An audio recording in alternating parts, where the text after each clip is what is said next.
Look at how happy this guy is. What's up, y'all?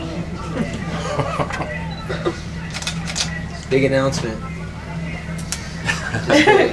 Just kidding. What's up, guys? What brings you to Las Vegas? I'm here for a UFC fight. Right. You're here for Cynthia. Cynthia and Rick Glenn. Rick Glenn and Cynthia, they're both on the card. So Rick Glenn's actually next. Okay. He's been looking awesome, so good for that.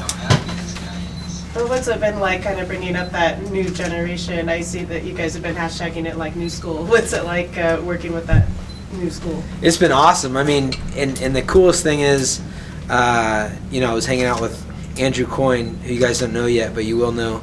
And he's been with me since he was like 11, and he's now cornering Rick Glenn. And we've got Joseph Morales, who's been with me since he was 9, and he just had a big win in Mexico City and getting ready to, go to 10-0. And so it's kind of crazy to see the whole thing come full circle. And the guys stepping up as a coaching staff. Also, we have so many talented guys in the room helping the next generation. And it's all about passion. So it's been cool to see that. You've always been busy as an entrepreneur. What else do you have on the horizon right now? Oh man, I've got all sorts of stuff that I've been working on. Some entertainment stuff, and of course the team, and expanding that. I've been talking about doing something in China, which is going to be pretty exciting. It's not really out there to be talked about yet, but there's a lot of cool stuff that's happening, and just kind of enjoying it and staying busy. I get up early, go to bed late, and work all day. Is the China thing fight related? Yeah, we're going to do some help develop some talent out in China for, do a team alpha male China type of situation. Wow. I think so. That's gonna be cool. Have you ever been there? Yeah, I went to the last event over there. Okay. We've had some guys come out to us, and actually, our team sponsor, Mountain Lion Aviation. They're Jim Wilkinson. He's a good friend, but also someone that supports our team. He has a lot of relationships in China as well. So it's kind of a cool thing to see UFC going over there and the sport expanding, to the most populated portion of the world. It's exciting. What do you think of the talent there? It's really good. Really? I think when I was over there, 5 Chinese fighters, and they all won, and they all had tough fights. It wasn't like they're, given cupcakes. It was tough. It was tough competition, and they're talented. I mean, that's the martial arts is kind of born there. In that part of the world in a lot of ways, so it's cool to see it come full circle. Would you consider doing something like that in India as well? Yeah, talking about India, both those places. Fighting is such an international thing. It's the most primal thing, but the most common thing. Everybody loves a good fight, and everybody has probably gotten in some sort of conflict in some shape or form. So it's cool to see the whole world. It's kind of bringing people together, I think, which is awesome. So I understand Cody's back in California. He took a vacation in Thailand, right? Yeah. Baby Moon, if you will. Baby Moon, yeah. Yes. Him and his wife. She goes every single year, so he got to tag along this year. I'm just wondering how he's doing a month later. We haven't heard much from him. Like, have you had a chance to talk to him? How he's assessing life as not being champion? In his mind, he's still a champion. And once a champ, always a champ. But he definitely is hungry. It was really cool to see him directly after the fight, the way he reacted. Because he's not the easiest guy in practice. If somebody gets the better of him or there's something, he can throw a little fit on occasion. To see the way he handled a loss like that was awesome, and just spoke a lot about him as an individual. And I was excited for the things that he said directly afterwards, which were all about forward thinking and about getting onto the next path and get that strap back. So. He's 25 years old, and 25 or 26, and he's excited. He went out on vacation and just ended up training the whole time, which he was trying to relax. It didn't work out. That's pretty common, I think. But it was cool to see him just grinding over there on vacation. You seem to have a very special relationship with Sage Northcutt. You were in his corner. He won. What did you make of his performance, and what would you? I know he has another fight now, but how are you sort of mapping out? Is he doing better than you thought? You guys seem to be really absolutely. Clicking. Sage, as far as a positive, energy, I've never really met anyone like that. He like brings joy wherever he goes. He's like Santa with abs, you know.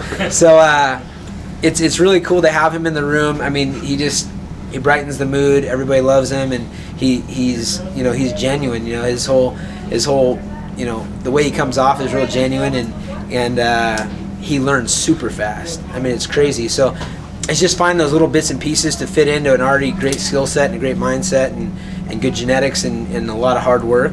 And I think, you know, I'm encouraging him. You know, he's too nice to say he's going to go get the strap, but that's in his mind. And I don't know, you know, at what point does somebody just decide they want to be a champion? I think he's probably had that for a long time, but I'm encouraging him to voice it because I think he can be a world champion, and we're on a path to do that. So, you know, it's been awesome to see him progress, and I think you know, he's going to be a world champ. Is Yair Rodriguez still doing work with you guys? No, Yair just came out for a couple weeks, and he talked about possibly coming out, but I know he's got, you know, a pretty good situation where he's at. He was talking about possibly bringing a trainer and doing some camps, but we're friendly with Yair, and he's welcome, but he hasn't made the move. Along the same lines as Sage, have you been, I don't know, maybe surprised a little bit at Cynthia's progression? I mean, this could be her 5th win in 2017.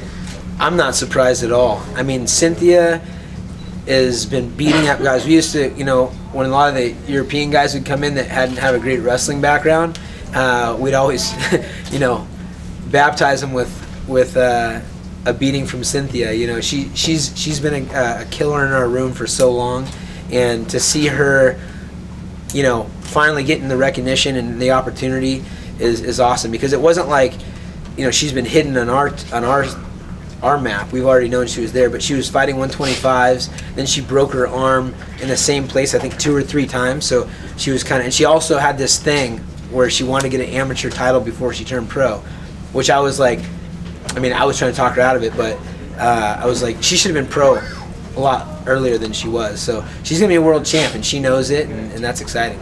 How would these new guys that come into the gym and you put Cynthia up against them, how would they react to that? They fight their ass off because they have to, and I mean, you know, it's one of those things where, you know, it's I mean, she's as good as anybody on the ground, and she has that intensity, and she's strong. So, you know, she can put anybody in a world of hurt. You talk about championship mindset. I find that interesting. That do you feel that there's a lot of fighters that don't think of themselves as champions, and at what point do they have to vocalize it, or when do they become that, have that mindset? I think there's a lot of fighters that don't see themselves that way, and that's a problem. I mean, if you're not in the sport to be the best, then, you know, you're on the wrong path. And I had to learn that myself. It was a growing process for me, making goals as a college athlete, as a high school athlete, and never writing down to be a champion was kind of weird. I'd always want to get to the state tournament and place and be an All-American, and it was something I learned after college, that you have to voice it and have to think, I want to be the best, and I'm going to be the best. And so sometimes it's just relaying that message and printing it on them, you know, throughout the workouts. I mean, we have a real good energy in our gym, and we want everybody thinking that, so it's a process. Who's going to be the next champion out of the gym? Well, there's a lot of guys that are going to be champions. We've got Joseph Morales, who he's been with us since 9. You know, he's looking for the championship. Benito Lopez. We've got, I mean, I could name all my guys that are going to be. For somebody that you have never heard of and is still an amateur, Kaleo Romero. He's a kid that is a state runner-up in California, and I mean, he has to. I talk about this all the time at the end of practice, but he has to be. You know, he's always in the gym. He called me and he's like, hey, it's Saturday night, and he's like, Urijah, I just set off the alarm. I didn't realize everybody left. I'm in the shower, and I was the last one to leave, but the alarm's going off in the gym, and I'm like, all right, cool. You know, so that kid right there, Kaleo, is a kid that I have high hopes for, and he's like I said, he's an amateur. He's about to turn pro. I know you have to go, but a quick prediction for Calvillo Esparza. Can you break it down for us? You know, Esparza is tough, but I just think it's going to be. Wouldn't normally say this, but I think it's going to be a one-sided affair. I'm not sure where she can better Cynthia. I mean, Cynthia's solid on her stand-up. Her stand-up's been getting better and better, and if, you know, she wants to take her down, that's going to be a world of hurt. I think we're looking at a world champ. So, in my mind, Cynthia's going to show that she's heads and shoulders above her. Thanks, Ryan. Yeah. Thank you.